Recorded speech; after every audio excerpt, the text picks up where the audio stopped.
mistake. You call it a clean break. Do you feel the vibes, baby? Do you feel the vibes?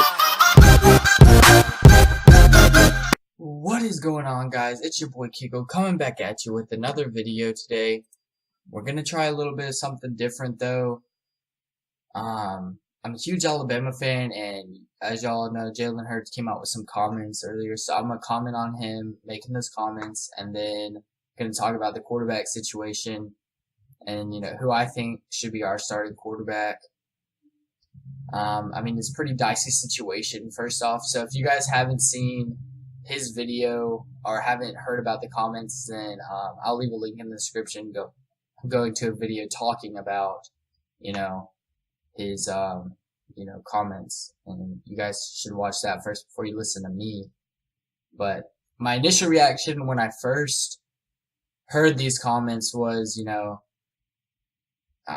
it kind of made me mad at first, but then you have to look at it as like, he's a kid. He's literally 1 year older than me. He just turned 20 a couple of days ago. He's going to make comments like that. He's super frustrated. All anybody's ever talked about is Tua the last 7 months since that national title game.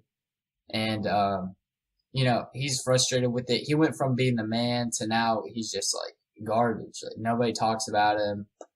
So, that's really frustrating for him, I'm sure. But then you have to look at it as he's talking about the coach never came and talked to him. No coaches ever came and talked to him. Nobody ever talked to him and asked him how he's feeling and all this stuff. I guess Nick Saban could have talked to him, but the way I look at it is, Nick's not going to talk to every player on the team. You're in a battle every single day. You know that. He didn't have to call you in the office and say, hey, look, we're starting this guy this year, or we're doing a battle this year. That's a little bit ridiculous there. And then he talks about the narrative has already been created. Nobody asked me if I was going to be here this year. But his dad came out and said if he's not the starting quarterback, he's going to transfer and be the biggest free agent in college football. So your dad did that. So don't blame the coaches. Blame your dad. And then I'm not here to bash the guy at all. I'm not. I appreciate everything he's done for us for 2 years, led us to 2 national titles. But the reality of the fact is the kid can't throw the ball past 5 yards down the field. That's the reality of it. He's a really good runner. I'll give him that. He can run. But when you're dual threat, you have to be able to pass. I mean, look at all the big games we've played in the past 2 years. At LSU in 2016, Auburn in 2016, Washington in 2016, Clemson in 2016, right? So at LSU, we couldn't score until the end of the game. Got a little running touchdown there. Won us that game. Defense won us most of the games that season if we played anybody. We didn't really play that many people in 2016. Started off with USC and thraxed them. And then, had a couple big games against Texas A&M and people down the road like that. But, you know what I'm saying? Like, we never played that many good people. I'm just going to take this off. Sorry, I have bedhead, but that hat looks ridiculous, so I'm just going to take it off. But 2016, played, 6th ranked Texas A&M, beat them. But, we play Washington in the playoffs, play Auburn next after LSU. Play Auburn. What happens there? Throws 2 interceptions in the first half, and we're only up 12-9 on an Auburn team that has no offense. So once again, there's the defense, probably the best defense I've ever seen in my lifetime as far as athleticism and just NFL talent on the field. Everybody on that defense is in the NFL now, on that 2016 defense that started. So then you got Washington. He threw for 57 yards. And that's at the end of the season. This is when you're supposed to be getting better, This is when you're supposed to be able to go through your progressions, read defenses. And I'm not going to sit here and act like I'm a quarterback guru, and I don't really know that much about X's and O's of football and technique and everything like that. I don't know, the progressions he's supposed to be going through. But he does, he does. And throwing for 57 yards against Washington, come on now. Bo Scarborough and the defense won us that game too. So, because there was a defensive touchdown, we won 24-7. So really the offense scored 17 points. And then we get into Clemson. Everybody says he won us the Clemson game, and the defense blew it at the end. We had 13 3-and-outs. You expect the defense to play 99 plays and not get tired. We had 60-something plays. I was looking at it the other day. I don't have the stats right off the top of my head. But I do know he went 13 for 31 for about 130, 150 yards, somewhere around there. The yardage, not that bad, but not great either. And then you got 13 for 31. That's like 47%, something like that, in the 40s. It's less than 50% completion percentage. And then talks about winning us the game on the run. Nah, we're not going to talk about that, okay? The reality of the fact is Lane Kiffin's a dang good offensive coordinator and knows how to work his players, because that whole 2016 season, we're throwing the ball behind the line of scrimmage. He won Offensive Player of the Year throwing the ball behind the line of scrimmage. If you go look at his stats for that year, for 2016, throwing the ball downfield past, 10 yards, 15 yards. I'll put up a little graphic or whatever, because I don't know the stats right off the top of my head. I'm just making this video kind of like in a quick little moment here and just going off my memory. But I'll definitely put up some stats on the video. So you have that 2016 talking about SEC Offensive Player of the Year. That's just from playing on the number 1 team. And I also recommend you guys go watch John Doe's video. All you have to type in is Alabama quarterback competition John Doe, and it's the first one with Jalen running into the end zone. He has about a 30-minute video talking about Jalen's lack of awareness on routes and everything, and just shows you all the bad plays from the year. But so I'll leave a link for that in the description too. And then, so we lose the national title game. Everybody was trying to blame it on the defense, when really the defense won us every game that year. That was close. And then this season, what happens? Come into Florida State, we see the same thing, and it's ridiculous. It really is ridiculous. Because I feel bad for Calvin Ridley, man. Calvin Ridley played 2 years with a running back at quarterback, and after his freshman year, he had 1,400 yards. That was 400 yards more than Amari Cooper had his freshman year. So you're talking about if Calvin Ridley just has somewhat of a quarterback the next 2 years, he's all-time leading receiver in receiving yards, receiving touchdowns, and catches in Alabama football history. But instead, he drops all the way down to 23 when he should have been a top 15 pick easily.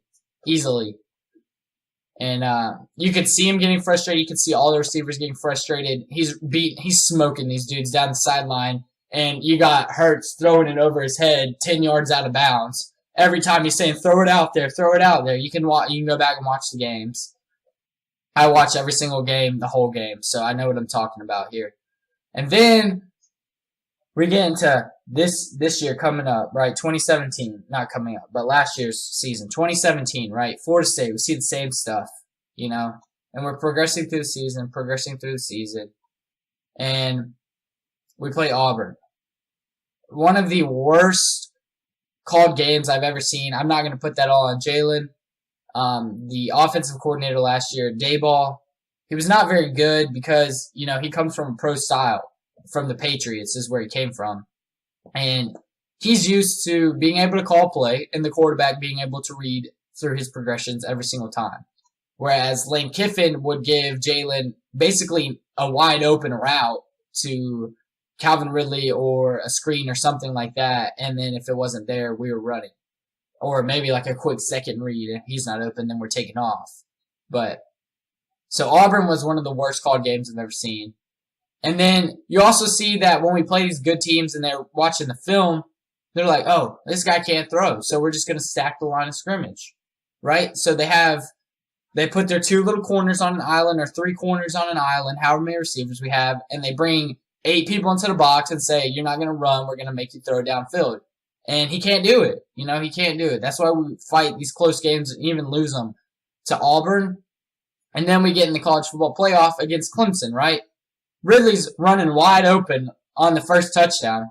On the first touchdown when Hurts steps up in the pocket, starts running, starts getting pulled, and then flips it to Ridley in the end zone. If you go back and watch the play, I'll put a picture of it. But if you go back and watch the play, You got really open for 30 seconds in the middle of the field. Same thing in 2016 with Mississippi State. I mean, the kid cannot read defenses. He can't do it. And then we get into Georgia game, and I don't know what the game plan was going into that, but it was not a very good game plan, so it's not all on Jalen. He can't make a throw, which is part of the reason the game plan sucked. And then you could see that when Tua came in, the offense play calling got better. It did. Just because we were running the RPOs, I guess, where you can hand it off or throw the slant. And Jalen can't make that quick read like that. So now you're talking about Dayball's making quicker calls. You know, he's more comfortable calling pass calls. So Tua comes out, throws for 3 touchdowns and a pick, and wins us a national title on 166 yards. 14 for 24 on the day. So, listen, this is what it comes down to, right? Are you talking about, and everybody's saying, you know, Jalen's so good of a runner, and Tua is just a passer. Listen, Tua was the number 1 dual threat quarterback prospect in the 2017 recruiting class. So I don't know where this narrative of he can't run comes from. He can definitely run. Go watch his high school highlights. He can run. Just maybe not as good or fluently as Jalen, but he can still run. We don't need a running quarterback. We have 5-star running backs. What do we need a running quarterback for? We need somebody who can throw the ball to Jerry Jeudy and Jalen Waddell and Devontae Smith and also Henry Ruggs.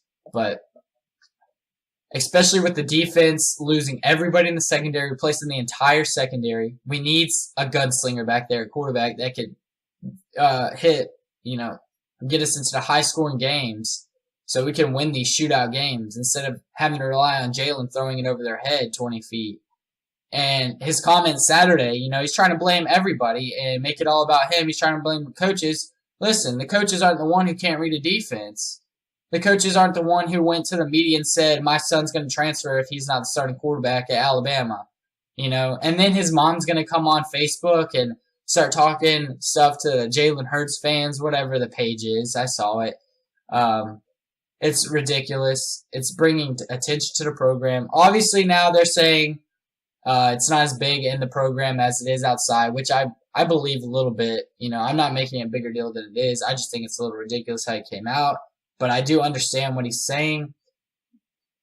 I just don't understand why he's blaming it on the coaches. The coach doesn't have to talk to every single player. I mean, I guess if it's your starting quarterback, then you should. But his dad's the one that came out and said he wasn't going to be there if he wasn't the starting quarterback. Kind of sounds to me like he's already defeated. He's already given the quarterback job over to Tua. Which brings me to my next talking point: who should be our starting quarterback? And I think you already know where I'm going with this, but Tua Tagovailoa has got to be the starting quarterback. I don't know about you other Alabama fans. I'm not bashing Jalen.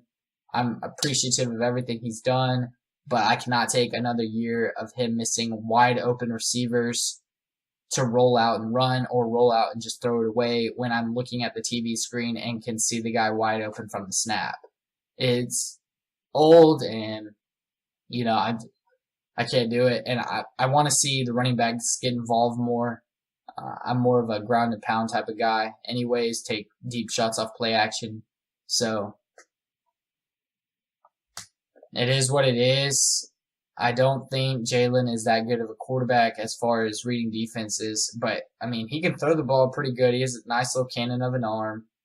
He's accurate sometimes. Like I said, though, he just can't make the downfield throws, which is what we need to spread out the defense so we can get our run game going. And then last point is, you know, this is what my ultimate question to everybody else is. You know, if Jalen was in the same situation Tua was in the national championship game in overtime, which we wouldn't have been if Jalen stayed in the game. There's no way we would have came back in that game. If he would have been in the overtime, 2nd and 26, right, would he have made the same throw to Devontae Smith? Would he have recognized the cover 2 coverage, manipulated the safety, and then came back, snapped his head, and threw an absolute dart on the money? I mean, how many of you guys think he makes that throw? You know? He probably doesn't. It's probably either 10 yards out of bounds to the left, intercepted because it's underthrown. Actually, probably not underthrown, but it's probably intercepted because he doesn't look off the safety. And then 3, he probably doesn't even throw it, you know, if we're being honest. But that's my take on Alabama quarterback situation. So I don't know how it's going to go down. I want to win the starting job, but if Jalen wins, I will support him. I'm not one of those. It's like, oh, he has to do bad. Like, you have to support whoever goes out there for your team. So, fan base is mixed right now. I know a lot of people love Jalen, a lot of people love Tua, but you can't bash either one of them. That's just wrong. They're just kids. They're playing for university, so don't bash them or anything like that.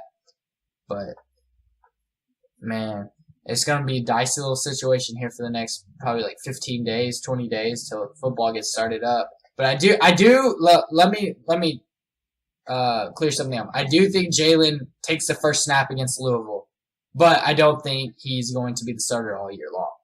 So there's that. And then also, guys, I'm going to have an NCAA video up sometime this week. I know I keep saying I'm sorry. I am truly sorry this time. As soon as I tell you guys I can upload, I completely forgot I had to move into my apartment to get ready for school. So I've been so busy, moving everything in. That's where I am right now. That's why I'm finally making a video. I hope you guys can forgive me. I'll have NCAA up, get back on the Texas State grind, guys. But I appreciate y'all's time, man. And if y'all like these videos, just leave a like and tell me if y'all want me to do more on other teams or what you guys think, if I should do a season preview as far as win-loss for Alabama and everybody in the SEC. Y'all let me know, and I'll definitely do that, man. And just hit that like and subscribe button, guys. I'll catch y'all later, man. Peace.